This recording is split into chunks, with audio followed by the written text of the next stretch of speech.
Bonjour à toutes et à tous, c'est Dr Catch du blog et de la page Facebook de Catch sans frontières pour un tout nouveau vlog, et aujourd'hui on va s'attarder sur les gros muscles à la WWE. Si ça fonctionnait dans les années 80, il n'y a qu'à voir l'envergure des tours de bras du regretté Ultimate Warrior et de Hulk Hogan, on peut se demander si le slogan Bigger Than Life est toujours d'actualité de nos jours.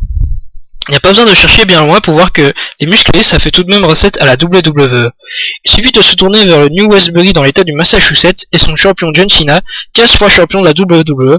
The Champ semble prouver que la compagnie de Stamford privilégie des athlètes à la large carrure.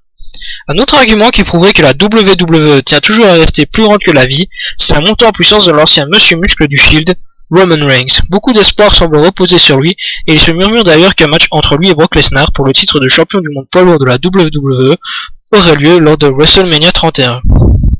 Le deuxième argument concernant l'apogée des gros muscles à la WWE, c'est aussi le cas de Rusev qui semble écraser et dominer tout le vestiaire de la WWE. Peut-on alors déjà parler d'un avenir radieux pour l'athlète bulgare à la WWE? Eh bien pas forcément, rappelez-vous des débuts de Vladimir Kozlov qui remporte une victoire contre l'Undertaker, ce qui n'est pas rien à la WWE.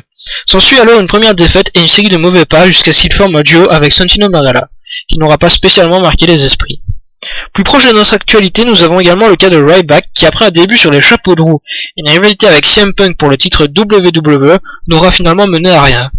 Ryback est maintenant relayé dans la catégorie des tag teams avec son partenaire Curtis Axel pour à peine frôler le titre de champion par équipe de la WWE du bout des doigts, et la plupart du temps cela se passe en pré-show.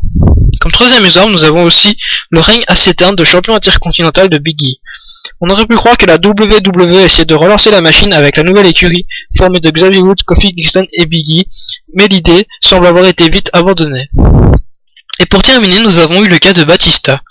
La WWE avait misé sur un retour gagnant de cet athlète aux muscles impressionnants lors du Royal Rumble, mais quelle ne fut pas la déception des fans scandant le nom de Daniel Bryan lorsqu'il vit arriver The Animal en 30e position lors du Royal Rumble pour affronter Roman Reigns et finalement décrocher une place pour le main event de WrestleMania 30.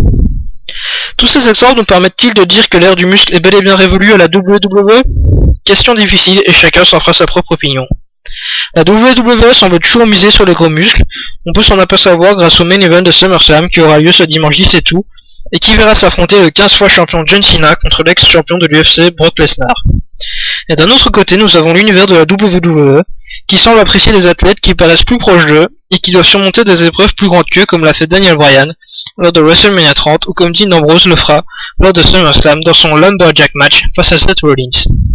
C'était Dr Catch du blog Catch sans frontières de la page Facebook de Catch sans frontières qui vous souhaite un bon SummerSlam ce dimanche 17 août. Retrouvez-nous sur Facebook pour plus d'informations sur les actualités du catch. À bientôt.